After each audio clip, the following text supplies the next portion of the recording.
de anunciaros esta mesa tan interesante. Voy a recordarla, aunque la podéis leer ahí atrás: el futuro institucional de las fundaciones, una agenda en transición para contribuir a la calidad democrática. Y para ello llamo aquí al escenario a Vicente Montes, director de la Fundación Rafael del Pino, y que moderará la mesa. Un aplauso, por favor. Elisa de la Nuez, secretaria general Fundación Hay Derecho. Andrés Betancor, catedrático de la Universitat Pompeu Fabra. Y Diego Rubio, director de la Oficina Nacional de Prospectiva y Estrategia País de la Presidencia del Gobierno. Desde tú en el centro, ¿no? Que eres empoderada. Pues cuando queráis, todo tuyo, Vicente. Gracias. Estupendo. Muchas gracias, Paloma. Amigas y amigos, buenas tardes y bienvenidos a este diálogo sobre las fundaciones y la calidad democrática, en el que tenemos el privilegio de contar con tres mentes ilustradas, con una visión prospectiva, alejada de la inmediatez, que estoy seguro de que nos ayudarán a comprender mejor el mundo en el que vivimos y el papel de la sociedad civil organizada en la resolución de los grandes retos que enfrentamos como sociedad. En primer lugar, permítanme manifestar la gratitud, sobre todo a la Asociación Española de Fundaciones y a la Fundación Sánchez Rupérez y cómo no, a los expertos que nos acompañan, por haber encontrado un hueco en sus apretadas agendas para compartir con nosotros su visión sobre el sector fundacional. Muchísimas gracias a los tres. Y cómo no, mi reconocimiento a los organizadores de Demos por el acierto de incluir una cuestión tan relevante en el programa de diálogos Demos 2023. Al título de esta sesión subyace una idea. Solo podremos construir una verdadera democracia si la ciudadanía tiene la capacidad de actuar cívicamente, de articularse y organizarse para defender los valores de la libertad, la democracia y los derechos humanos que compartimos y que en el actual escenario global podrían verse amenazados. De hecho, una de las conclusiones de un estudio, pequeña inserción publicitaria, de la fundación que tengo el privilegio de dirigir, como digo, en un estudio que realizó la Fundación con la Harvard Kennedy School y en el que participaron algunas de las personas que nos acompañan, a quien aprovecho para agradecer de nuevo su participación en aquel estudio, liderado por los profesores Marta Rey y Sebastián Rollo. Como digo, una de las conclusiones fue que la sociedad civil es tanto un antecedente clave como un valioso resultado de la democracia española. Vivimos días en los que creo que merece la pena recordar lo previsto en la Constitución sobre estas cuestiones.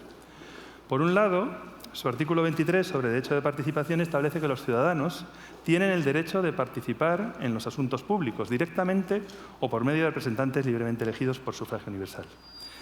Pero el artículo 34 sobre el derecho de fundación establece también que, de hecho, reconoce el derecho de fundación para fines de interés general, como derecho fundamental de la ciudadanía con arreglo a la ley. Luego, la sociedad civil organizada está legitimada para atender los intereses generales en un espacio compartido con los poderes y las administraciones públicas. Un espacio que, como no puede ser de otra forma, a veces no está exento de ciertas tensiones, ¿no? Y no lo está porque la Constitución viene a liberar la poderosa energía social del altruismo. Una energía que ha de convivir, acompañar y a veces incluso, con el oportuno espíritu y capacidad crítica, contribuir a balancear o contener a otros poderes, en un liderazgo compartido, como he dicho, en defensa de los valores que nos hemos dado como sociedad, ¿no? En este liderazgo compartido encuentran también su razón de ser las fundaciones. Como señalaba, para analizar el futuro institucional de las fundaciones y su contribución a la calidad democrática, hoy tenemos con nosotros a tres expertos de reconocido prestigio que nos hablarán desde también tres perspectivas diferentes, a pesar de que por su formación podrían ocupar cualquiera de los espacios que voy a mencionar. Las fundaciones, Elisa de la Nuez; la academia, Andrés Betancor; y el Poder Ejecutivo, Diego Rubio. Permítame una brevísima referencia curricular, solo para que sepamos quiénes nos acompañan hoy. Elisa de la Nuez es abogada del Estado en excedencia, socia del despacho de abogados GC Legal, socia fundadora de la empresa de consultoría iClaves y secretaria general de la Fundación Hay Derecho, uno de los escasos bastiones independientes en la defensa del Estado de Derecho con los que contamos en España. El profesor Andrés Betancor ha desarrollado una intensa carrera académica, principalmente en las universidades Carlos III de Madrid y Pompeu Fabra de Barcelona, universidad en la que es en la actualidad catedrático de Derecho Administrativo. Dirige la plataforma de instituciones del Estado Democrático de Derecho y ha protagonizado recientemente algunos de los hitos más relevantes en la defensa de nuestras instituciones. ¿Y qué decir de Diego Rubio, Premio Nacional de Excelencia Académica del Ministerio de Educación por sus estudios en la UAB, que completó su formación en el École Normale Supérieure, la Sorbona o la Universidad de Comillas, obteniendo su doctorado en la Universidad de Oxford y ejerciendo la docencia en la School of Global and Public Affairs del IE, donde fundó y dirigió el Center for the Governance of Change, momento en el que fue tentado por el Poder Ejecutivo, en el que hoy dirige la Oficina Nacional de Prospectiva y Estrategia de País en el Ministerio de la Presidencia del Gobierno. Diego lidera el mayor ejercicio de prospectiva impulsado jamás en este país por un gobierno. Como les había anunciado, no hay mentes más destacadas para analizar una cuestión tan relevante para todos. Por tanto, comencemos. Hemos estructurado el diálogo en 3 partes. Vamos a tratar de comenzar hablando de la sociedad civil, para luego dirigir nuestra mirada hacia la filantropía y terminar hablando de fundaciones. Pero entienden, conocen bien todos ustedes lo complejo que es moverse en esas líneas finas que separan los 3 conceptos, con lo cual entraremos y saldremos, aunque trataremos de desarrollar un diálogo estructurado. Y como no puede ser de otra forma, en esta cátedra libre pueden hacer cualquier intervención que consideren nuestros invitados, entrando en cada uno de los temas que vamos a tratar. Vamos al debate, ¿no? Nos gustaría conocer, para comenzar, o contar con esa breve intervención que nos permita entender cuál es la visión de cada uno de estos invitados sobre la sociedad civil en el actual contexto. Populismo, polarización, crispación social y política, en el que incluso algunos anuncian el final del consenso multilateral de posguerra, basado en la defensa de la libertad, la democracia y los derechos humanos. Es un contexto complejo, ¿no? ¿Cuál es el papel que otorgáis a la sociedad civil en ese complejo escenario? ¿Este papel se ve reforzado o se atenúa enfrentado a una transformación del entorno que exige un dinamismo del que la sociedad civil tiene o no capacidad de enfrentar, ¿no? No sé, ¿podrías comenzar, por ejemplo, Elisa? Bueno, pues comienzo yo. Lo primero, muchísimas gracias a Vicente, con el que colaboramos desde la Fundación Hay Derecho desde hace mucho, y a los organizadores por tener la oportunidad de contar cosas desde la práctica, ¿no? Porque, como bien ha dicho Vicente, yo soy la secretaria general de una fundación que además se dedica expresamente a la defensa del Estado de Derecho, que para nosotros está íntimamente unido a la calidad democrática. Por tanto, yo voy a hablar desde un plano muy práctico de las cosas un poco que hemos visto, que vemos, que hacemos, y no tanto quizás desde una perspectiva más académica. Entonces, lo primero que puedo decir después de mi experiencia, que son 8 años con la Fundación, es que la sociedad civil en España, por lo menos en este tipo de organizaciones que efectivamente nos concebimos como controladoras del poder, es decir, como watchdog, como dicen los anglosajones, es extremadamente débil. ¿Y esto qué quiere decir? Bueno, pues en primer lugar que tenemos muy poquitos recursos, porque hay una cosa que hay que entender: para mantenerse independiente hace falta una financiación básicamente, digamos, privada, a través de amigos, colaboradores, alguna financiación por proyectos, porque en el momento en que pasas a percibir, digamos, una financiación pública que no esté asociada a proyectos, pues ya digamos, puedes tener un problema de falta de independencia. Y lo segundo, además, es que no se nos ve todavía como algo que no es solo normal, sino que contribuye, ¿no?, a esa calidad democrática y defensa del Estado de Derecho. ¿En qué sentido lo digo? Bueno, pues en la medida en que parece que eres algo molesto, como tú has dicho, que por qué te dedicas a esto. Digamos, encontramos siempre una cierta incomprensión, sobre todo por parte del poder político. Aprovecho que está aquí Diego, y da igual quién lo ostente, porque tu trabajo siempre es el control del poder y, por tanto, es un poco estar atentos si hay abusos de poder, si hay extralimitaciones, si hay cuestiones en materia de defensa del Estado de Derecho que no nos parecen correctas. Digamos que estamos siempre metiendo el dedo en el ojo, y esto pues tiene un cierto coste en el sentido de que se te ve como alguien molesto. Por eso yo, como primera idea, diría, esto debería ser absolutamente normal. Cuando miramos fuera de España hay más organizaciones que hacen las cosas que nosotros hacemos. En España hay algunas, pero como digo, somos pequeñas, no tenemos muchos recursos, y también por parte del poder se debería ver casi como una garantía más, ¿no? Como, bueno, pues los ciudadanos a través de estas instituciones tienen interés en hacer, digamos, estas labores de control o también es una forma de participación, evidentemente, ¿no? Y esto yo creo que sería la primera reflexión, que nos queda todavía bastante camino en el sentido de que se nos vea como algo positivo, que los ciudadanos también lo vean como algo que pueden ellos participar, porque mucha gente se nos acerca, ¡ay, estoy preocupadísimo, me parece que hay riesgos tremendos para el Estado de Derecho! Bueno, ¿qué puedo hacer? Bueno, pues puedes participar en organizaciones como la nuestra que se dedican a esto, que van a dedicar tiempo y recursos profesionales, aunque sean, digamos, limitados a estas cuestiones, y se debe ver tan sencillo como participar en otro tipo de ONGs, que yo creo que estamos todos acostumbrados, ¿no?, a cuestiones más de tipo social o medioambiental, y en cambio esto se ve como qué raro, ¿no? Bueno, pues no tiene por qué ser raro, es digamos, algo que se debe ver como normal.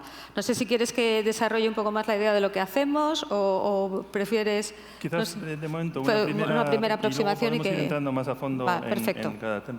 No sé, Andrés, si nos das tu opinión un poco sobre ese papel de la sociedad civil en general. Estupendo. En primer lugar, dar las gracias a los organizadores, en particular a Vicente por esta amable invitación, y darle las gracias a ustedes que están aquí un día como hoy, con estos calores, a las 4:30 de la tarde, interesados en lo que le podemos decir. Espero no decepcionar. Respecto de la sociedad civil y en mi condición de académico, yo lo que suscitaría es una reflexión que permita tal vez ampliar el foco, ¿no?, el foco de la consideración y del análisis. Porque yo creo que nuestro análisis y reflexión política en la actualidad está bastante condicionado por conceptos acuñados en el siglo XVIII, en el siglo XIX. Uno de ellos es precisamente el de la sociedad civil. La sociedad civil, según el concepto al uso, es el conjunto de organizaciones que se caracterizan por carecer de afán de lucro, carecer de implicaciones políticas y, en definitiva, estar constituido por una multiplicidad, o ser personas jurídicas, en definitiva. Entonces, yo creo que ese concepto, sin dejar de ser cierto, no podemos cerrar los ojos a la evidencia de que, en fin, hoy un actor relevante de la sociedad civil precisamente es el individuo, la persona. El yo del siglo XXI no es el yo del siglo XVIII o el XIX. Hemos visto determinadas acciones políticas muy relevantes que inicialmente no tenían un carácter organizativo, como pueden ser la en el movimiento ecologista, lo que hemos visto en el movimiento Me Too, etcétera, etcétera. Es decir, que la idea de que tienen que ser organizaciones como el medio exclusivo, monopolizador para la acción dirigida al interés general, tal vez podríamos, en fin, considerarlo, pero de manera matizada, de manera modulada. Al igual que la otra idea que caracteriza a la sociedad civil, que es ese carácter excluyente o distinto, separado respecto de lo que es el Estado, también habría que ponerlo en cierta cuarentena, o podríamos matizarlo. ¿Por qué? Porque en una sociedad como la presente, su complejidad es inimaginable. Unas organizaciones, una sociedad que actúe en pro del interés general, colocado, situado al margen del Estado. Ahora bien, aunque puede parecer paradójico, ciertamente el individuo como consecuencia de las redes sociales en particular, pues se ha convertido en un actor incluso relevante dentro de lo que es la sociedad civil, considerada de esta manera amplia, vinculado o conectado con lo que es el papel del Estado, pero sin que el Estado, como lamentablemente sucede entre nosotros, monopolice ese interés general. Tenemos una inercia, incluso jurídica, incluso constitucional, que entiende que el interés general es el interés estatal, y esto no debería ser así.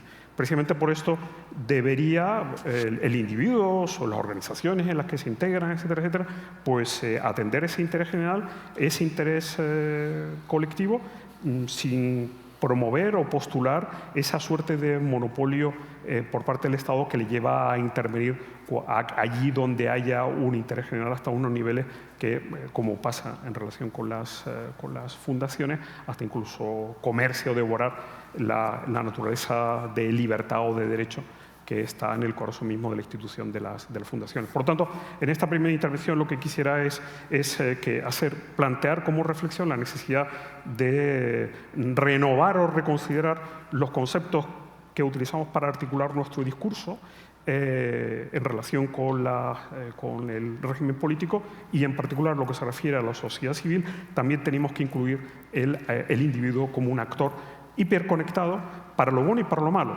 porque esa hiperconexión no nos ha hecho incluso más solidarios, sino que ha incrementado nuestra soledad, ¿no?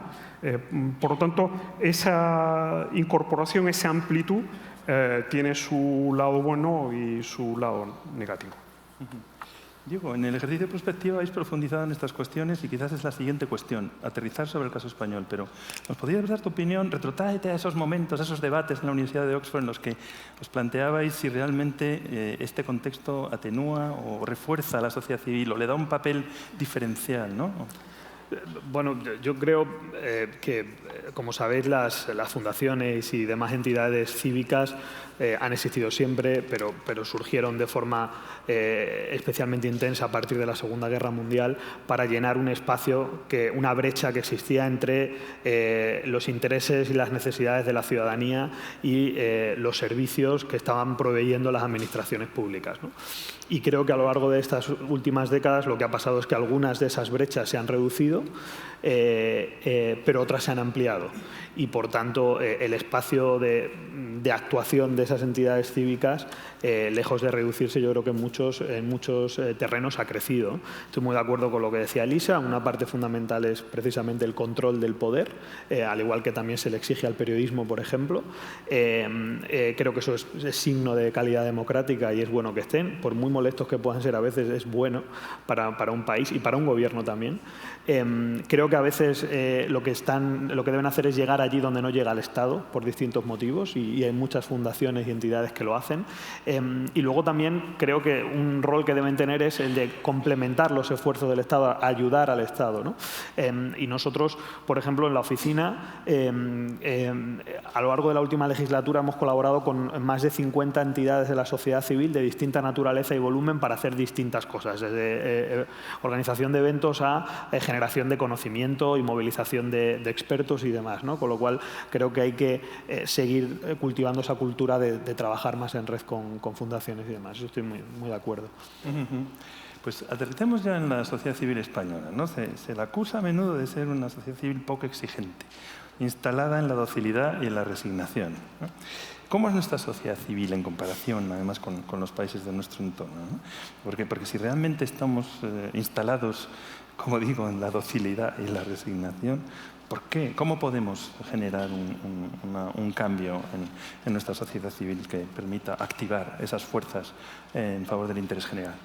No sé, si quieres, Diego, comenzar tú por el ejercicio y por lo que habéis visto durante estos años en los que habéis aterrizado sobre estos temas, ¿no? Sí. Como tú sabes, Vicente, la crítica de la idea de que la sociedad es muy dócil y muy acomodaticia se reproduce en todas las democracias occidentales sin excepción. La encuentras también en Noruega, la encuentras en Suiza, la encuentras en Estados Unidos y además no es nueva en absoluto, lleva reproduciéndose décadas. Con lo cual yo le restaría importancia. Lo cierto es que medir el grado de actividad de la sociedad civil de forma empírica y comparada es una cosa muy complicada. Hay muy pocos indicadores cuantitativos. En general se suelen utilizar 4. Se suele utilizar la participación en las elecciones, que ahí España está por encima de la media europea. Se suele utilizar el número de manifestaciones, de protestas que se producen a lo largo del año en cada país. De nuevo, España está por encima de la media europea. Se utiliza también el grado de participación de la sociedad civil en los procesos de diseño y toma de decisión de políticas públicas por parte de la Administración, cuánto el Gobierno, puede ser central o puede ser autonómico municipal, escucha a los ciudadanos.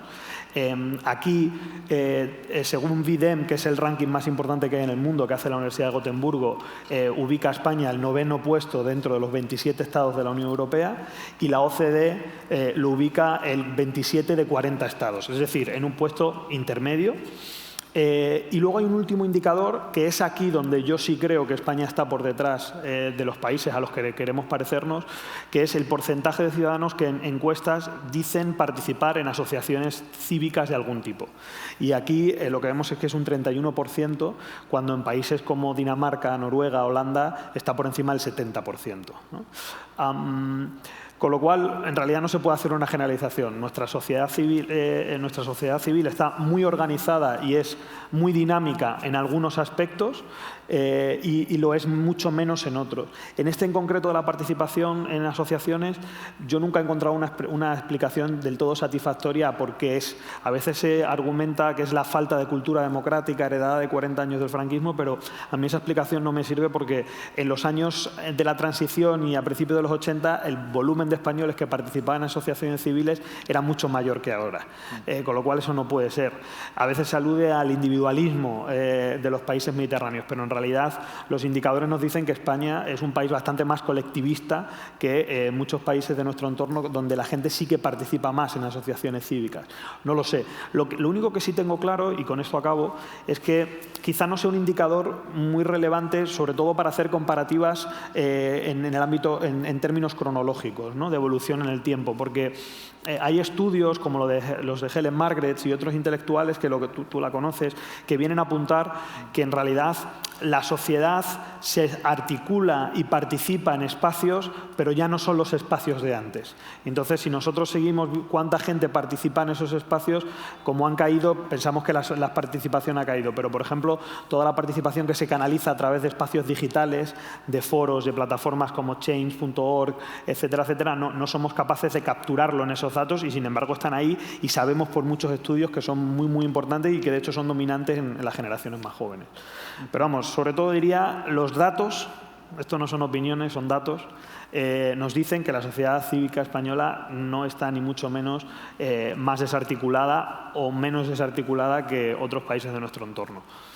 Sí, es cierto, precisamente, que antes mencionaba el estudio de la Harvard Kennedy School, y una de las conclusiones de este estudio, además de la que he mencionado, es que los actores informales de la sociedad civil que están siendo empoderados por la tecnología actúan en detrimento de la representatividad de las organizaciones tradicionales. Y eso es algo que salía prácticamente en todas las entrevistas que se realizaron. Parece que está cambiando este formato, ¿no? Entonces, claro, es muy interesante, Elisa, conocer desde la sociedad civil organizada cómo percibís esto, cómo estáis detectando. Cuéntanos. Sí, bueno, además me ha venido muy bien lo que decía Diego, porque enlazando un poco con sus indicadores de participación, estoy de acuerdo, pero claro, nos vamos a una cosa que hemos visto muchas veces, ahora también de nuevo en la práctica, ¿no? Participamos muchos en las elecciones, en manifestaciones, nos cuesta más en cosas a medio y largo plazo. Y eso es una cosa que nosotros vemos muy claro, porque una organización como la nuestra está trabajando en el medio y largo plazo. Mañana no vamos a resolver los problemas del Estado de Derecho, de las instituciones, de la democracia. Y esa idea de resiliencia, de paciencia, me temo que le cuesta un poco, por lo menos a la gente con la que yo hablo, es mañana, nos vamos a manifestar mañana. Bueno, vamos a ver, vamos a trabajar en unos plazos más largos, y me gusta siempre traer a colación, porque me parece que es una historia muy bonita, la historia de la abolición de la esclavitud en el Reino Unido, que recomiendo mucho una película que se llama Amazing Grace, que es muy inspiradora para cualquier ONG, que es cuando empieza 4 personas, ¿no? Que se reúnen 4 personas alrededor de una mesa diciendo hay que acabar con la esclavitud en el Reino Unido.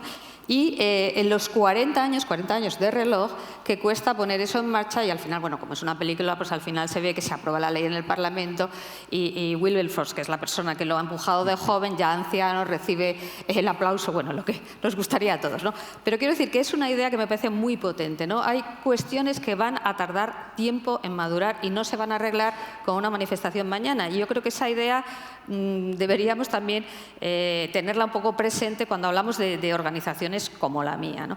Y otra cuestión que habéis dicho, que me parece que tiene que ver con algo, no sé si es de democracia madura o inmadura.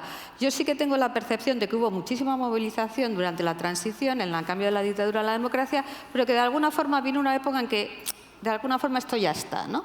Ya hemos conseguido una democracia, ya estamos en la Unión Europea, ya nos podemos, digamos, desentender.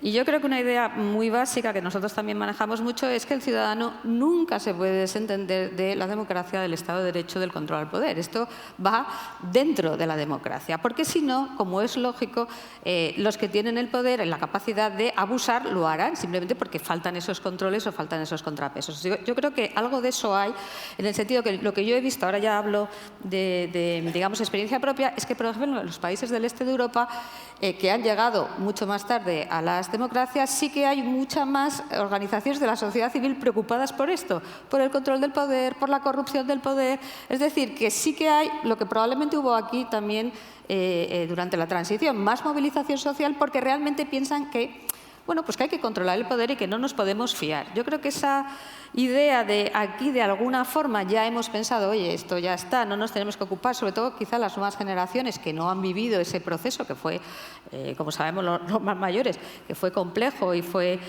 digamos, largo, quizá esa idea de yo no me tengo que ocupar de esto y me puedo ocupar, pues a lo mejor de otros temas que me resultan más cercanos, como pueden ser, yo qué sé, el medio ambiente o los animales, ¿no? Lo digo un poco porque yo también tengo hijos jóvenes y percibo un poco esa idea de estas cosas ya no nos tenemos que ocupar. Y yo creo que la idea muy clara es siempre, siempre nos tenemos que ocupar. Y lo último que decías de las redes informales, yo creo que es una oportunidad también, sobre todo para organizaciones pequeñas, porque en el fondo también te permiten llegar, nosotros usamos muchísimo las redes sociales, te permiten llegar a sitios donde a lo mejor no tendrías la capacidad o los recursos para llegar y a su vez ellos te pueden encontrar, es decir, pueden encontrar organizaciones pequeñas pero que tienen esa visibilidad en redes. Por lo tanto, a mí no me preocupa mucho esa idea de, digamos, desaparición o de las organizaciones tradicionales o más formales, porque creo que fácilmente las dos cosas pueden confluir.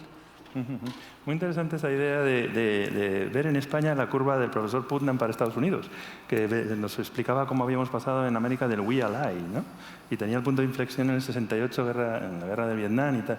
En España quizás, Elisa, habría un decalaje, ¿no?, que nos lleva a los años 80 en ese movimiento, ¿no? Ahora veremos cómo giramos la curva, ¿no?, que en eso estamos, ¿no? Andrés, ¿cómo, y repito el argumento, reforzar esa poderosa energía social del altruismo en España? Ciertamente, en fin, yo de entrada manifiesto mi escepticismo. Sí, yo creo que estamos operando con mucha inercia intelectual y también en este apartado. Yo no sé si el que haya mucha o poca o ninguna manifestación, el que haya mucha o poca asociacionismo es bueno o malo o medio pensionista. Es que tampoco lo sé. Actuamos con ciertos prejuicios muy condicionados por la experiencia, la realidad anglosajona, que no tiene por qué necesariamente exportarse como un criterio de bondad o maldad. Lo que sí tengo claro es que la participación de los ciudadanos se tiene que producir sí o sí a través de los cauces políticos, formales y en particular las elecciones. ¿Cuál es el problema? El problema que hoy sí que estamos viendo es que la crisis de la democracia tiene un nombre, la crisis de la representación. Y sin esa confianza en el representante, el andamiaje institucional de la democracia se desmorona. ¿Qué es lo que está sucediendo? Que las grandes decisiones no se controvierten en el seno con ocasión de las convocatorias electorales. Sin ir más lejos, y en fin, ustedes fácilmente lo pueden entender, que yo, canario, catedrático de Derecho Administrativo en la Universidad Pública Catalana desde hace 20 años, esté profundamente preocupado por esto que se nos anuncia, que es la amnistía, respecto a la cual manifiesto, y así lo he dicho, mi rechazo total y absoluto, como ya he publicado en algún artículo. El que esa decisión se haya hurtado de ese debate electoral está comprometiendo la representación. Y al comprometer la representación está debilitando la democracia. Yo no sé si el que haya más manifestaciones, menos manifestaciones, haya más asociacionismo, más fundaciones, menos fundaciones, no sé si bueno o malo. Lo que sí tengo claro es que en una democracia en donde en los debates electorales, no hay debates electorales, no hay controversia electoral sobre las grandes cuestiones, se está hurtando al ciudadano a hacer expresión de lo que debe ser su realmente participación con ocasión de aquello que realmente le interesa, que son las grandes cuestiones. Eso sí que compromete a la democracia. Sí, por favor. Claro. Solo un comentario. Yo creo que a veces se percibe, se tiene la impresión de que para los gobiernos, las fundaciones o la sociedad civil movilizada y articulada es un inconveniente. Y puede ser cierto que algunos gobiernos en Europa lo vean así. Todos podemos tener algún ejemplo en mente. Desde luego no es el caso de mi experiencia con este Ejecutivo. Y voy a decir dos casos, dos momentos concretos en el que a nosotros nos vendría bien, de hecho, que hubiese una sociedad civil mucho más articulada.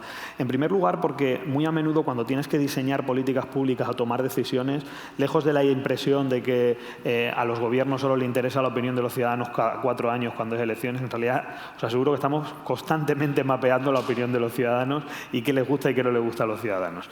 Y muchas veces la sociedad civil, las asociaciones son el mejor mecanismo que tú tienes para consultar, para ver la temperatura de qué opina la sociedad sobre un tema específico. Es decir, si nosotros vamos a hacer pues, algo relacionado con el medio ambiente, poder dirigirnos a foros cívicos donde los especialistas o los ciudadanos más comprometidos con esta agenda están desarrollando sus ideas y tienen posturas, es una bendición realmente, porque puedes tener esa temperatura, ¿no? Y luego muchas veces porque son la fuente precisamente de propuestas. Nosotros necesitamos muy a menudo propuestas, necesitamos ideas, y esa sociedad civil articulada es la que te la da. Con lo cual, es que por cada asociación que pueda resultarte un dolor de cabeza, hay 100 que realmente son un apoyo esencial. Con lo cual, a los gobiernos les interesa que haya ese tipo de entidades. Sí, abres un asunto ahí, Diego, que es muy interesante, ¿no? Que es también, cuando enfrentamos los principales problemas sociales, hay espacios en los que la sociedad civil organizada tiene un rol mucho más fundamental, otros en los que son otros actores y hay una posición más de acompañamiento, ¿no? Entonces, esa era una tercera cuestión antes de pasar al bloque de filantropía, ¿no? Tratar de entender, de extraer de vuestras opiniones un poco cuáles son esos desafíos y retos que enfrenta hoy la sociedad civil organizada en España y cuáles son las perspectivas de futuro, cuáles son los grandes temas de la sociedad civil desde vuestro punto de vista. No sé si quieres comenzar, Andrés. Bueno, yo creo que desde mi punto de vista el gran reto, el gran desafío que tiene la sociedad civil, entendida de esta manera amplia que les planteaba a todos ustedes, se llama democracia. Se llama democracia. Se ha publicado recientemente el libro de Martin Wolf sobre la crisis del capitalismo democrático. Es una preocupación compartida por todos de que el populismo es una amenaza a la democracia. Y no podemos cerrar los ojos como sociedad civil frente a ese peligro. La democracia está en crisis, tanto desde un plano institucional, pero también desde un plano, digamos, ciudadano. Del plano institucional lo estamos viendo, es decir, los grandes principios rectores de la democracia, el imperio de la ley y lo que eso significa, ¿no? Que todos los poderes están sometidos a la ley, entendida como ley parlamentaria, la ley que es la manifestación de la voluntad de los representantes del pueblo, pueblo que es titular de la soberanía. Ese imperio de la ley se está poniendo en cuestión, comprometiendo la división de poderes. Sin ir más lejos, en nuestro país lo hemos visto, el legislador ordinario es el ejecutivo aprobando decretos ley. Convirtiendo el legislativo en una cámara que se dedica a aprobar leyes propagandas como la que lamentablemente hemos visto recientemente.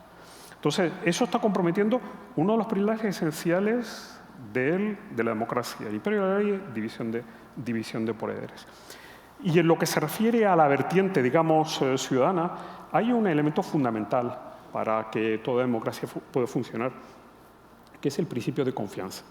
La confianza. Lo que hemos visto ayer, estamos viendo hoy, la sesión de investidura, según la Constitución, es el acto jurídico y político en virtud del cual una Cámara, el Congreso, manifiesta su confianza respecto de un determinado candidato para que ocupe la presidencia del Gobierno en orden a desarrollar un determinado programa político que considera la Cámara que es adecuado, conveniente al interés general de España.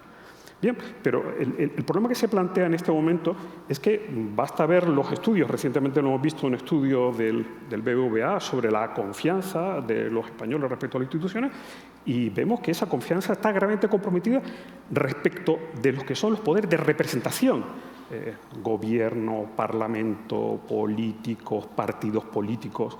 Es más, ya saben ustedes que de manera recurrente el CIS pregunta cuáles son los 3 problemas que acucian los españoles, y siempre entre esos 3 están siempre los políticos, el gobierno, los partidos políticos. Es decir, ¿qué es lo que sucede? ¿Cómo puede prosperar o funcionar una democracia donde no se creen los políticos, no se creen los representantes?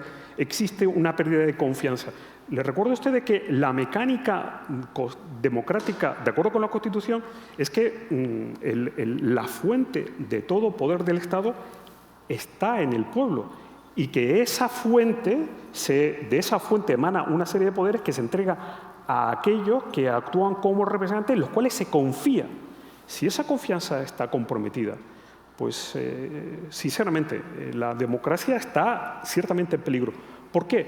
Porque esa confianza en un contexto de frustración, de expectativas como la que estamos viendo ahora, y también ciertamente en un contexto de miedo, lo que se llama el miedo a la pérdida de estatus, entre otras cosas, lo que está definiéndose un caldo de cultivo que va a favorecer el surgimiento de los líderes carismáticos que se atribuye la representación verdadera del pueblo convertido ya en un ciudadano, sino convertido en plebe, en masa, al modo de Canetti, y lo que eso va a significar, y lo que eso significa el fin de la democracia. Sí, la democracia puede desaparecer. Esto que nos parecía que era un imposible, se comienza a vislumbrar. ¿Qué pasaría? ¿Qué va a pasar si Trump, por ejemplo, se convierte de nuevo en presidente de los Estados Unidos, por ejemplo? Por tanto, ¿cuál es la preocupación? ¿Cuál es el reto? ¿Cuál es el desafío, a mi juicio, de la sociedad civil al modo que he planteado inicialmente? A mi juicio, es, sin duda, la democracia. Diego, un complejo escenario el que tenemos delante. ¿Cuál es tu opinión? Desde este ejercicio de perspectiva, que es una atalaya privilegiada para poder analizar estas cuestiones, ¿no? Yo creo que no es tan complejo como lo pinta Andrés. Aquí voy a discrepar un poco con él, ¿no? Primero porque creo que hay una cierta contradicción en decir que lo que está en peligro es la democracia y luego tachar de leyes propagandísticas una ley que aprueba por mayoría absoluta un Congreso elegido democráticamente, ¿no? Creo que la democracia la tenemos que respetar, nos guste o no, los resultados a los que llegue y las leyes que apruebe. Pero sobre todo porque llevamos desde prácticamente la Primera Guerra Mundial diciendo que la democracia occidental está en peligro. Y por supuesto que la democracia, estoy de acuerdo, Andrés, no es una cosa que podamos dar por sentado, lo hemos visto, sabéis que en teoría política se habla de las 3 olas de la democracia, hay momentos de grandes retroceso democrático, ocurre, ¿no? Y en Europa lo estamos viviendo con países donde realmente estamos viendo un retroceso democrático. Pero si nos centramos en nuestro país, yo voy a dar datos, no voy a dar opiniones. Algunos datos. La European Social Survey. Digo la fuente porque todos ustedes la pueden comprobar y además no la hace el Gobierno de España. Porcentaje de españoles que creen en el Parlamento Nacional. Ha aumentado un 17% en la última década. Porcentaje de españoles que creen en el sistema legal. Ha aumentado 25 puntos porcentuales en la última década. Posicionamiento de la calidad democrática de España. Hay 2 grandes rankings mundiales. El VIDEM, lo pueden comprobar, de la Universidad de Gotemburgo, y el ranking de The Economist. España en los últimos 4 años ha subido en puntuación en los 2 indicadores. De hecho, ha entrado a formar parte de lo que se llaman full democracies, que son el club de las democracias plenas del mundo, donde hay muy pocos, 12, 15 países del mundo, y España en los últimos 4 años ha entrado en ese club donde no estaba antes. Por cierto, el VIDEM, insisto con la fuente porque la pueden ustedes googlear ahora mismo, explicita que si España no está en un puesto superior es por la falta de renovación del Poder Judicial. Digo todo esto para que entendamos que a los españoles nos encanta decir que nuestra democracia es terrible, que es malísima, que no hay calidad, que se va a pique. Lo cierto es que cuando se nos compara, nuestra democracia es imperfecta, es profundamente imperfecta. Recuerden eso que decía Churchill, ¿no? Churchill es el sistema, la democracia es el sistema menos malo que conocemos. No es perfecto, es el menos malo que conocemos. Y la democracia española es deficitaria en muchísimos aspectos, pero no es menos deficitaria que la mayor parte de democracias del mundo. De hecho, teniendo en cuenta la juventud de nuestra democracia, todos, y esto no es un mérito de un gobierno o de otro, de hecho no es un mérito de ningún partido político, es un mérito de todos ustedes y de nuestros padres, nuestros abuelos, deberíamos estar orgullosos del hecho de que en apenas 40 o 50 años hemos conseguido que nuestra democracia esté entre el club en el top 10 mundial, a pesar de que es muy joven. Por cierto, en todos los indicadores, por encima de Francia y de Estados Unidos. Dos de las democracias más maduras del mundo y dos democracias que a menudo todavía hoy nos miran por encima del hombro y nos intentan enseñar cosas, ¿no? Con lo cual, yo diría que no estamos tan mal. Para mí el gran problema que tiene la sociedad civil, y ya acabo, no me quiero extender, es otro, es la desigualdad. Esto es un dato que a los españoles no nos gusta escuchar, pero España es el tercer país más desigual por renta de la Unión Europea. Datos de Eurostat, lo pueden comprobar ustedes. Solo por delante de Rumanía y Bulgaria. Yo no creo en una sociedad igualitaria, yo no creo en una sociedad donde todo el mundo sea igual, porque creo que el esfuerzo, el talento se tiene que recompensar. Pero la misma evidencia empírica que nos demuestra que obligar a todos a estar iguales es contraproducente en términos de resultados, nos dice que cuando los niveles de desigualdad son excesivos, eso daña el crecimiento económico, daña la innovación, daña la estabilidad política e institucional de los países, daña la seguridad, etcétera, etcétera, ¿no? Y sobre todo, y es a lo que voy, daña la articulación de la sociedad civil. Cuando tú tienes una sociedad donde los individuos están tan lejos en sus realidades materiales y, por tanto, en sus preocupaciones, los unos de los otros, es imposible encontrar espacios comunes, es imposible encontrar metas comunes. Y eso es una bomba de relojería dentro de la sociedad civil, ¿no? Y les pongo simplemente un ejemplo. Una de las manifestaciones físicas de nuestra desigualdad es lo que se llama la segregación urbana, que en el caso de España es, de nuevo, está por encima de la media de la Unión Europea. Nuestras ciudades se han articulado de tal manera, principalmente por el mercado de la vivienda, en una forma en la que la gente vive en barrios rodeada de gente que son iguales que ellos, en términos sociodemográficos e ideológicos. Lo pueden ver ustedes en el voto. Eso hace que uno no se cruce con personas diferentes en su día a día y nos impida articular metas comunes y objetivos comunes como sociedad. Yo creo que si queremos tener una sociedad civil dinámica y comprometida, necesitamos que haya más espacios en común y que la brecha que existe entre ciudadanos sea menor. Por polemizar aquí con Diego. ¿Puedo ir o vas a darle? Simplemente por alusiones, ¿no? Pero, sí. Digo, yo la amenaza a la democracia no la veo en Sánchez, por ahora. La veo en el populismo, es a lo que me refiero. Yo no he mencionado el nombre presidente. No, pero yo sí, permíteme. Y segundo, hay un dato objetivo del cual nadie controvierte, el número de decretos ley. El número de decretos ley ya ha superado al de las leyes. Es un dato objetivo, es un dato que conduce a que el legislador ordinario se esté convirtiendo en el ejecutivo y eso está subvirtiendo lo que es la división de poderes. Simplemente a eso me refiero. Tenemos que preguntarnos de todas maneras cuánto de ese dato es reflejo de un país que después de décadas con gobiernos de mayorías absolutas, imperfectas, pero mayorías al fin y al cabo, de pronto pasa a lo que de nuevo, por cierto, es la normalidad democrática. A mí me hace gracia cuando en este país se refleja la existencia de gobiernos de coalición como un fallo del sistema. 3 de cada 4 gobiernos de la Unión Europea son de coalición. 3 de cada 4 gobiernos. Entonces, cuando un país sin tradición democrática de gobiernos de coalición, como puede tener Dinamarca, donde llevan 50 años teniendo gobierno de coalición, pasa bruscamente a ese modelo, lo que hemos visto en otros países de nuestro entorno es que hay un periodo de ajuste donde tanto los votantes como los partidos tienen que acostumbrarse a ese nuevo ecosistema donde se abusa, y estoy de acuerdo con la palabra, de ese mecanismo, pero que tiene una explicación. Bueno, Los grandes temas. Sí. Estamos metiéndonos mucho en tu jardín. Estáis metiéndonos mucho en mi jardín y aprovecho, porque nosotros, por ejemplo, una de las cosas que hemos hecho es intentar medir el tema de la situación del Estado de Derecho. Y lo medimos también con indicadores propios, pero que miden efectivamente el número, por ejemplo, de decretos leyes frente a leyes ordinarias y otras cuestiones relativas a poder Poder Judicial. Está en la página web de la Fundación, primer informe de situación del Estado de Derecho en España. Y además una cosa que intentamos hacer, y con eso yo creo que entro un poco en las dos cosas que habéis dicho, medimos tendencias. Y yo creo que lo que es importante es ver que la tendencia no es buena. Es decir, podemos estar de acuerdo en algunos de los indicadores que tú has mencionado, los conozco perfectamente, pero claro, lo que hay que ver es hacia dónde vamos.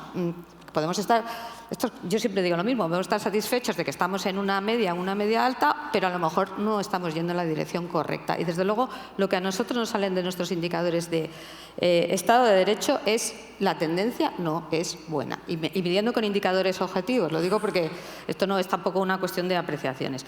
Tiene que ver con una cosa que ha dicho Andrés, claro, los grandes problemas de la sociedad civil. Hombre, para nosotros, que somos una fundación dedicada a la defensa del Estado de Derecho y las instituciones, claro que lo básico es el Estado de Derecho y las instituciones, lógicamente. Si eso no funciona, es que es nuestra razón de ser, ¿no?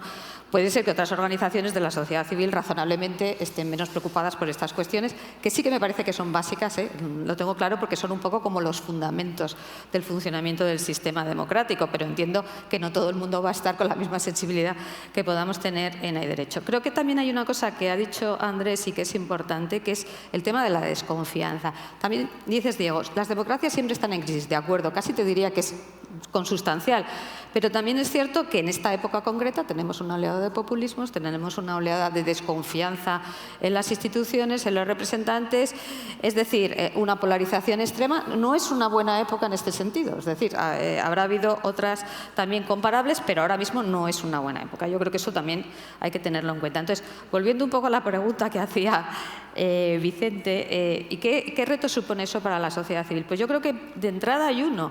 La sociedad civil no puede sustituir a las instituciones ni a los poderes públicos. Lo digo con conocimiento de causa. Es decir, es fenomenal, los partidos no nos representan, no nos creemos nada, la polarización... Oiga, ya, pero yo soy una organización de la sociedad civil. Por tanto, tengo un papel que puede ser de complementar, de controlar, de acompañar, pero no de sustituir. Esto lo digo porque a veces la gente se te acerca como diciendo, tú tienes que hacer de partido político. No, no, nosotros tenemos otro papel. Otro reto también muy importante son las etiquetas. Es muy complicado en un entorno de extrema polarización que no te pongan la etiqueta de derecha, de izquierda, de un lado, del otro. Cuando, sobre todo, como es en nuestro caso, nos dedicamos a control del poder. ¿Qué hacemos para evitarlo? Ya entro en cosas concretas. Pues intentar que los estudios afecten a gobiernos de distintos signos. Es decir, si hacemos un estudio sobre meritocracia y capacidad en el sector público, ya tenemos cuidado de coger un gobierno de derechas, un gobierno de izquierdas, y lo llamamos el dedómetro para que se hagan una idea. ¿Y qué nos sale? Pues nos sale que lamentablemente es muy parecido los resultados. Es decir, que no es un problema de que gobiernen unos u otros, es un problema casi diríamos estructural. Lo mismo nos sale con los decretos leyes. Es verdad que se han agudizado en la última época, probablemente tiene, por supuesto, tiene que ver con un gobierno en minoría, no digo en coalición, digo en minoría. Es decir, que le cuesta que le aprueben las leyes en el Parlamento, pero desde luego son cuestiones que vienen de lejos. Y es que además hay una idea que voy a aprovechar aquí para repetirla: las cosas no pasan de la noche a la mañana. Cuando uno bate el récord de decretos leyes es porque ya viene haciendo muchos decretos leyes de antes, porque el Tribunal Constitucional ha tenido manga ancha, porque nos hemos acostumbrado a hacerla así, ¿no? Y eso se podría poner otros muchísimos ejemplos. Entonces, esa idea yo creo que es importante. No pasamos de la noche a la mañana las cosas. Tenemos una tendencia que, a mi juicio, no es positiva en democracia, en Estado de Derecho, en instituciones.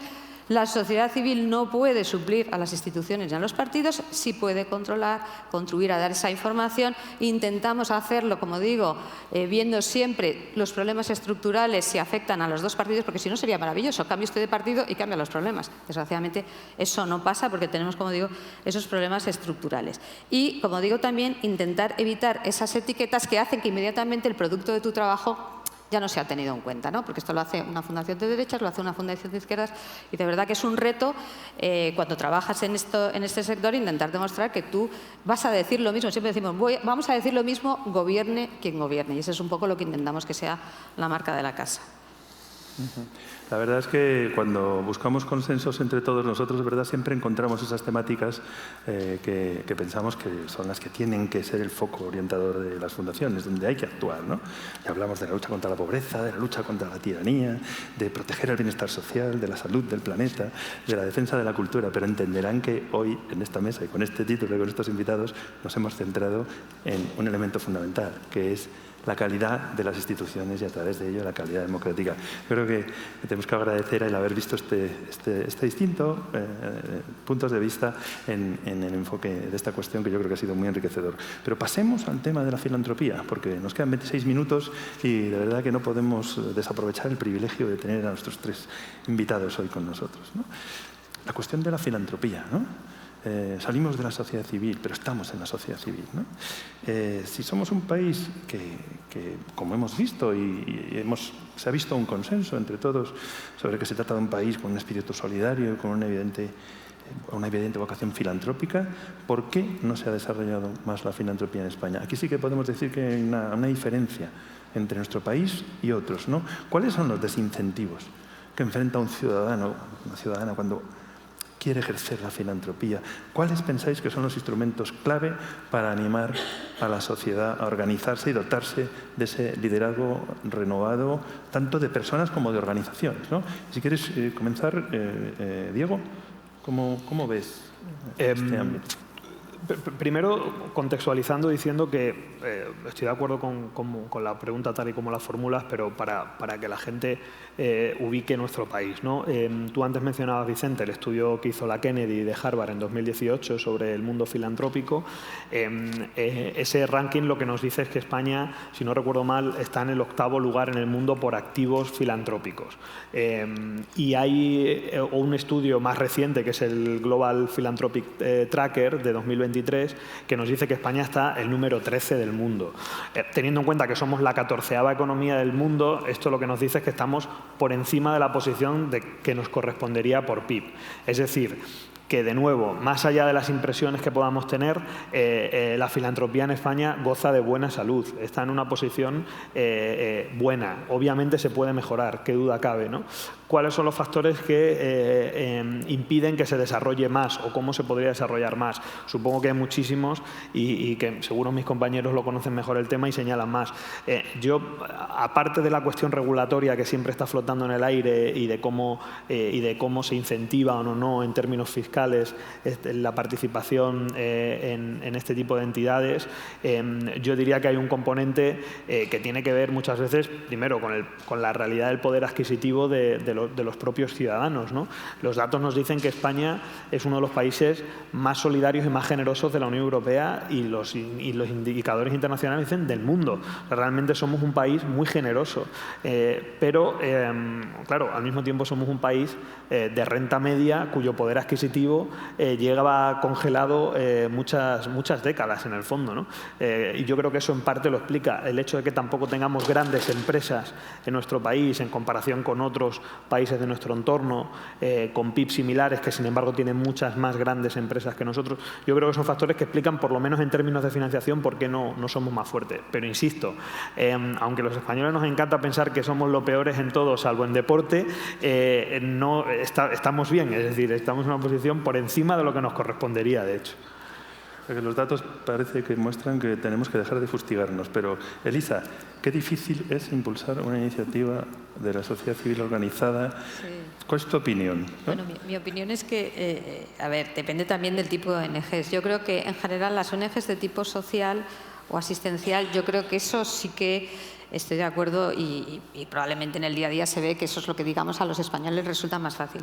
ONGs como la nuestra, que tiene ese impacto político que es inevitable, porque aunque intentes ser neutral e institucional, esto tiene un impacto político, lo que tú dices, esto cuesta muchísimo más. Hay un componente clarísimo de prudencia, vamos a llamarlo así, sobre todo en particular por empresas o profesionales que piensan que de alguna forma pues esto les puede venir mal. Esto, vamos, que me lo han dicho directamente, o sea que lo puedo decir aquí, en el sentido de que se pueda ver como, bueno, pues como algún ataque al gobierno o alguna cosa que pueda sentir mal. Y yo creo que eso es una cosa que quizá no pase en otros países.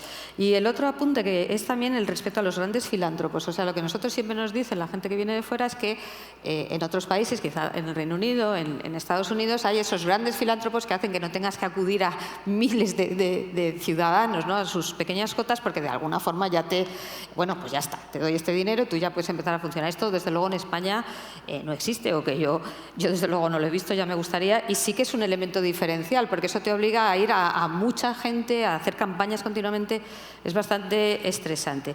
Y luego otra idea que quiero aprovechar que está aquí Diego, aunque no sea de tu competencia, pero para que lo penséis, es que nosotros ponemos en el IRPF la cuota de ONGs, pero no podemos poner a qué ONG va nuestro dinero. Entonces, esto es una reivindicación que tenemos en general las ONGs, es decir, oiga, usted me deja poner la Iglesia Católica, está bien, pero ¿por qué no me deja poner Ayuda en Acción o Cáritas o Fundación de Derecho? ¡Qué maravilla! Porque eso lo que hace es que ese dinero que se recauda por esa vía va a parar, creo que es el Ministerio de Hacienda el que hace unas convocatorias públicas donde ya digo que organizaciones como la nuestra es que prácticamente no estás ni dentro de los objetivos, ¿no? Entonces yo creo que esa idea de que se pueda elegir con esa contribución que tú haces a qué ONG quiere ir tu dinero, me parece que es una idea muy sencilla que en fin, que ayudaría por lo menos a que se visibilizara qué posibilidades hay, ¿no? Y ahí lo dejo, pero vamos, que es dificilísimo. ¿Qué te voy a contar, Vicente? Andrés, regulación, cultura ciudadana, reconocimiento del filántropo, tantos aspectos, incentivos, desincentivos. Yo de verdad que para preparar esta intervención he estado consultando, leyendo muchas cosas.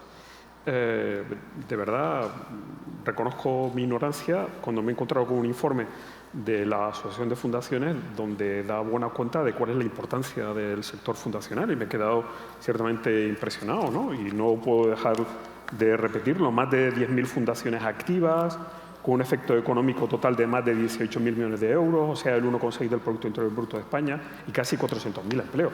Es decir, sí podemos fustigarnos si somos o no filántropos, empáticos, solidarios, lo que se quiera, pero es indudable que el sector fundacional es un sector muy poderoso que si yo, que no me considero ni el más listo ni el más tonto del grupo, lo desconocía, creo sinceramente a aquellos que pueda interesar que es desconocido por la mayoría, la inmensa mayoría de la población, incluso a aquellos que tenemos ciertas preocupaciones sociales. Yo creo que tal vez el sector fundacional debería reivindicarse. Estos datos son datos particularmente relevantes. Y, por cierto, hay que reconocer que medir la filantropía es bastante complicada. Una de las cosas que he visto es que hay una relación entre el porcentaje de participación en asociacionismo voluntario y la emancipación juvenil. No sé, ahí lo dejo.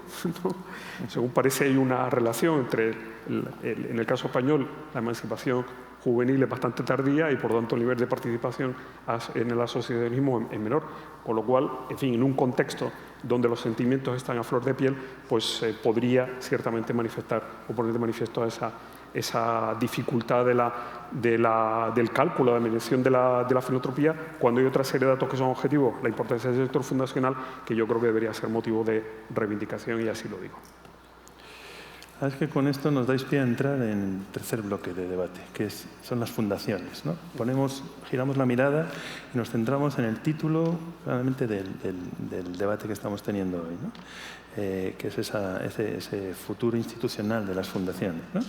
Y aquí, con todos los retos que enfrentan las fundaciones, quizás para comprender cómo es posible que estos instrumentos de la filantropía, de esa sociedad civil organizada, puedan lograr canalizar esa participación cívica de la forma más eficiente, con el mayor impacto social. Claro, surgen una serie de cuestiones, ¿no? Por ejemplo, ¿cómo equilibrar la misión que tenemos las fundaciones de preservar la independencia, la iniciativa y el dinamismo, ¿no?, de nuestras instituciones con los requisitos de supervisión y regulación que establece la Administración, ¿no? Nos preguntamos a menudo si disponemos del marco regulatorio idóneo y de la arquitectura administrativa también más eficiente para que las fundaciones españolas puedan impulsar sus acciones, ¿no? ¿Pensáis que se trata de un marco idóneo? ¿Por dónde veis que podría haber una mejora de la regulación para intentar favorecer ese dinamismo de las fundaciones y ese fortalecimiento de las fundaciones como un instrumento de la filantropía para actuar cívicamente, ¿no? Elisa, no sé si... Sí, yo además lo había pedido. Además, ahora que estamos en el marco de la Asociación Española de Fundaciones, yo creo que lo primero, o sea, más que el marco regulatorio, que yo creo, bueno, no sé lo que pensaréis, tampoco me preocupa mucho el funcionamiento práctico. O sea, nosotros tenemos una lucha continua con el aparato burocrático que se encarga de supervisar las fundaciones, el registro de fundaciones y el protectorado. Y por lo que sabemos es absolutamente general. Es decir, no es que nos haya pasado a nosotros, que encima somos juristas, sino que es general. Los retrasos, las pegas que te ponen. Esto yo creo que es muy importante. O sea, se nos trata un poco como, yo creo que como a entes que se les pueden tener años sin decirle que tienen un problema en las cuentas anuales. Esto es una cosa que nos ha pasado a nosotros. Nos llega en el año 2019 un problema con las cuentas del año 2015 que hemos arrastrado 4 ejercicios. Esto, para una organización pequeña, que tiene pocos recursos, que tiene que consumir un montón de tiempo en esto, es de verdad tremendo, tremendo. Es decir, yo no creo que esto le pueda pasar a ninguna sociedad mercantil en España. El registro mercantil no funciona así. ¿Por qué tenemos que padecer este tipo de funcionamiento? Yo no sé si es que tienen pocos recursos, por desidia, nos ponen pegas absolutamente menores que nos provocan muchísimos problemas en el funcionamiento. Entonces, desde aquí hago una llamada, de verdad, a que desde la Asociación Española de Fundaciones se hable con los organismos competentes para trasladar por lo menos que por lo menos nos traten como se trataría a cualquier otra entidad. Yo de verdad que no creo que a una entidad de estas características, por pequeñas que seamos, se le pueda, digamos, tener con esta burocracia, con esta complejidad, con estos defectos que digo que aparecen 4 años más tarde, que te obliga a rectificar 4 ejercicios con lo que sea, ya no tienes los patronos, tienes que buscar las firmas. Es un horror, ¿no? Yo creo que si desde la Asociación Española de Fundaciones se puede de alguna forma canalizar esta idea de que tienen que poner recursos, tienen que poner medios, tienen que poner, esto es un poco triste decirlo, gente que sepa derecho de fundaciones para atender. De verdad que parece una cosa menor, pero a nosotros ya nos valdría sin tocar nada del marco de la regulación. Esto lo había pedido yo a Vicente tratarlo, porque de verdad que parece una cosa menor y no es una cosa menor, sobre todo teniendo en cuenta el tamaño que tenemos, la capacidad de gestión que tenemos. No somos una gran fundación, la mayoría no lo somos.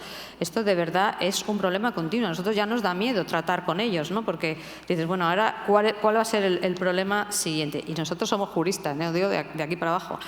Y el otro problema que me gustaría tratar, que también es muy práctico, sí tiene que ver con el marco regulatorio, quizá no de las fundaciones, es un tema que es el de la legitimación activa. Dirán los que no son juristas, ¿esto qué es?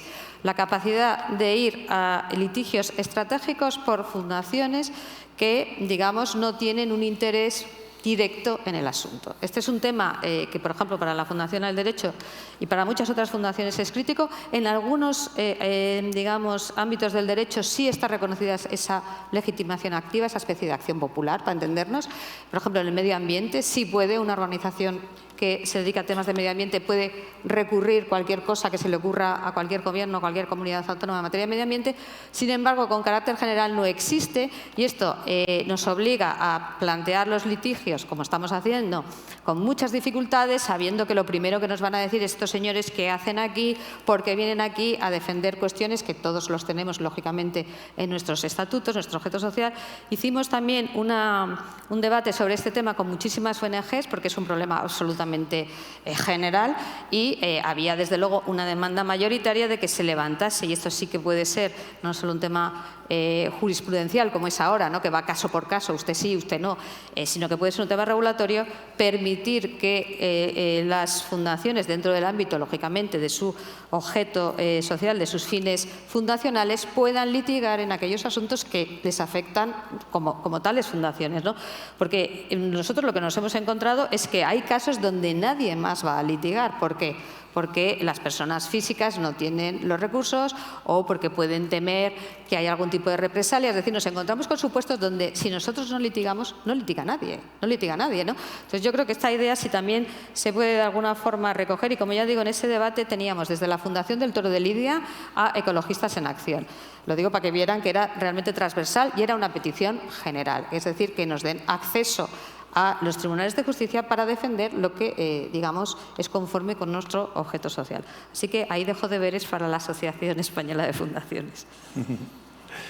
Andrés, sí, marco regulatorio, arquitectura administrativa. Ya he dicho que para preparar esta intervención pues he estado leyendo muchas cosas, incluido los informes de la asociación. Y esto que comentaba Elisa, la Asociación de Fundaciones lo viene diciendo desde hace mucho tiempo.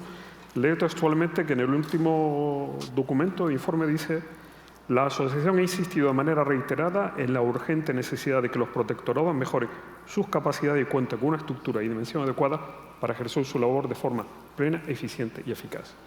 Es una reivindicación, por lo que he podido comprobar, que coherente, continúa en el tiempo y que lamentablemente no ha tenido éxito. Tal vez probablemente porque el sector fundacional no ha sido capaz de sobrepasar sus estrechos límites para hacernos partícipes a todos de su importancia, su trascendencia, y que precisamente eso tiene que conectarse con un marco regulatorio que resulte adecuado. También es cierto que la inercia con la que ha de gestionarse esta reivindicación es muy poderosa, muy poderosa. Es la idea de entender que interés general es igual a interés estatal. Interés general es igual a interés del Estado. Esto, sin más lejos, lo ha dicho el Tribunal Constitucional en una de las sentencias capitales, precisamente en relación con el marco regulatorio, con relación con las fundaciones, donde dice textualmente: del rasgo básico que supone el que las fundaciones tengan un fin de interés general se deriva la exigencia de la intervención administrativa.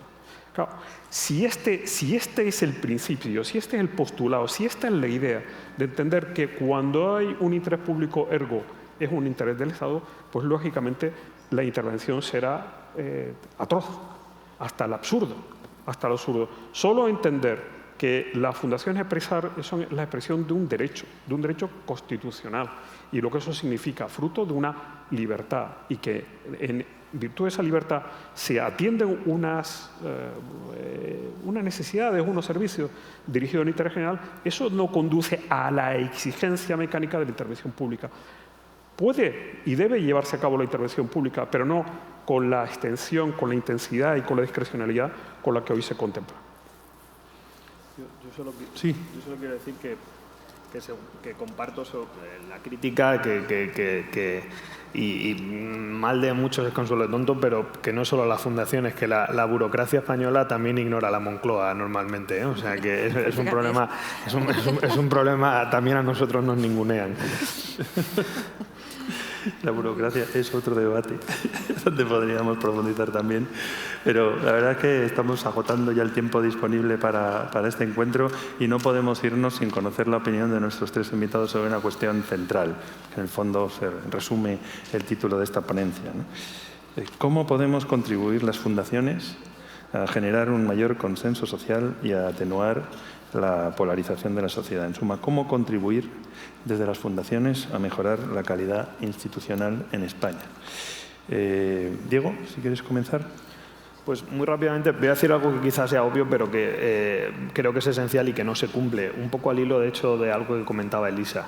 Creo que para convertirse en instrumentos esas entidades cívicas que contribuyan a que la sociedad no se polarice, no se fragmente, lo que tienen que hacer es precisamente velar por reflejar y contener en sí mismas esa pluralidad y esa transversalidad social que pretenden instilar a la sociedad. Es decir, muchas veces en nuestro país estamos demasiado acostumbrados a ver asociaciones, fundaciones, que en el fondo son reductos ideológicos con una agenda muy definida para defender unos intereses muy concretos de grupos de izquierda, de derechas, de centralización, de lo que quieras, muy específicos, ¿no?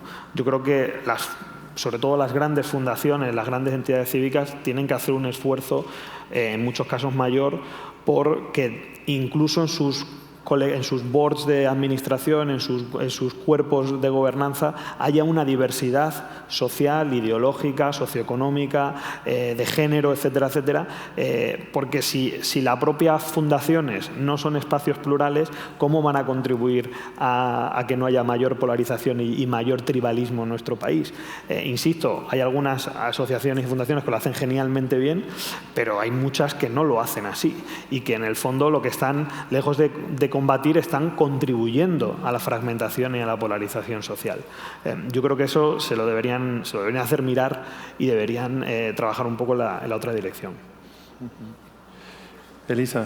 calidad institucional, Sí. polarización. Sí, no, sin duda. A ver, lo que pasa que también es verdad que hay algunas organizaciones que por sus propios, digamos, objetivos, pues atraen más a gente de un, Seguro. digamos, de un perfil que de otro. Entonces, eso también, y eso no está mal, ¿no? Porque, por ejemplo, he mencionado antes a la Fundación del Toro de Lidia, pues evidentemente hay mucha pluralidad, no te vas a encontrar, ¿no? Y probablemente en la otra banda, pues si hay una, digamos, ONG muy volcada con temas de protección de animales, pues también tienen un perfil y eso no está mal. Yo creo que, fíjate, yo iría más a una cuestión que es un poco la transparencia, es decir, mira, somos estos y hacemos esto. Yo creo que eso es importante, que todo el mundo sepa quiénes estamos y qué hacemos.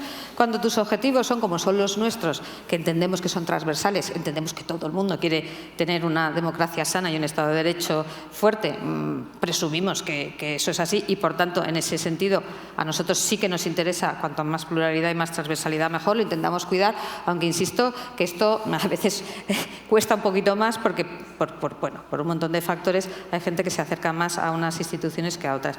Y yo creo que luego también hay una cosa que a mí me gusta mucho cuidar, que es el lenguaje institucional. Es decir, yo creo que cuando se dicen las cosas se puede decir cualquier cosa.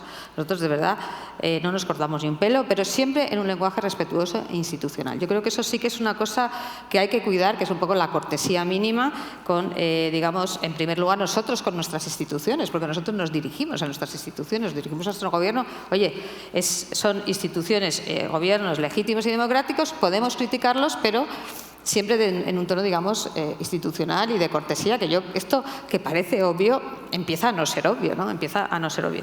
Entonces, yo creo que con esto, por lo menos, como dices tú, contribuir a un cierto sosiego del debate público. Nosotros, además, yo uso esa palabra, un cierto sosiego del debate público, que no quiere decir que estemos de acuerdo. Podemos estar en radical desacuerdo, pero siempre con un respeto a las personas que intervienen en un debate y, digamos, también una cosa que también nos gusta, con un cierto, o no, con un total rigor y seriedad. Es decir, aquí se viene a hablar con datos, con información, con justificación, no con emociones, no con las vísceras, ¿no? Eso es lo que yo creo que desde la sociedad civil podemos cuidar, pero sí que veo un poco que, por definición, algunas organizaciones tendrán un perfil ideológico determinado y otras de otro, y tampoco me parece mal. Si nos creemos esto del pluralismo, nos lo creemos de verdad, ¿no? Entonces, en ese sentido, eso es la visión que yo diría para poder contribuir, como digo, a ese debate público más sosegado. Andrés. Sí, yo en este caso, sin que sirva el presidente, voy a lo básico, ¿no? Cultura, cultura, cultura y cultura. He leído que el 40 y pico % de las fundaciones tienen como objeto fundacional las actividades culturales. Pues a eso es lo que se debería dedicar. La contribución a la calidad democrática de las fundaciones es a la cultura.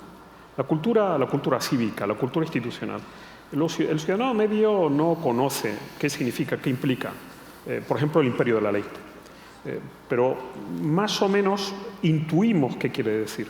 Pero el que se consolide, se extienda, se conozca las implicaciones culturales, lo que significa, cuáles son la importancia que tienen esas reglas instituyentes de nuestra sociedad. Es decir, nuestra sociedad es una sociedad democrática porque se ha instituido conforme a una serie de reglas que hemos decidido compartir y hemos decidido aceptar y, sobre todo, acatar y cumplir. Eso es lo que está faltando.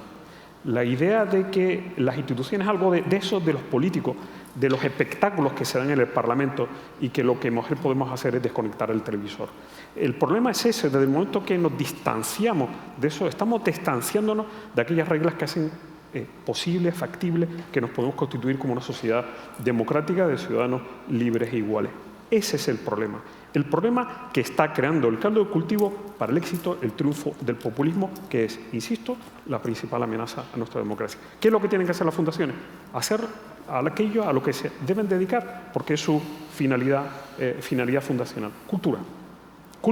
Cultura cívica, cultura institucional. Ese es, a mi juicio, a lo que se debería dedicar. Cultura institucional, cultura ciudadana. Realmente estarán de acuerdo conmigo que ha sido un verdadero privilegio disfrutar de las intervenciones de Elisa, de Diego y de Andrés. en este Demos 2023 para hablar de una cuestión tan relevante para nosotros, ¿no? Por eso no podemos estar más que agradecidos de que hayan encontrado este hueco para compartir con nosotros sus ideas y poner en común algo tan relevante para la sociedad española. Decíamos antes aquella conclusión del estudio de Harvard Kennedy School que decía que la sociedad civil es tanto un antecedente clave como un valioso resultado de la democracia española. Hoy son las fundaciones las que se comprometen en la mejora de la calidad institucional y de nuestra democracia. También comentábamos que existen aquellos que piensan que estamos ante el desmoronamiento final del orden de posguerra que fraguó ese proyecto compartido tan hermoso que unía la libertad, la democracia y los derechos humanos en una agenda de toda la humanidad. Y yo creo que con encuentros como el de hoy y con consensos como el que estamos logrando en las salas de Demos 2023 demostraremos que se equivocan. Muchas gracias.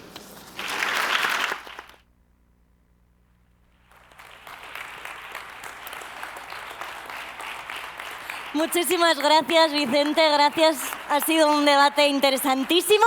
Una pausa de 15 minutos y a las 6 os espero a todos y a todas aquí puntuales para disfrutar de nuestra gala de la entrega de premios. Así que un pequeño descanso y enseguida nos vemos. Gracias.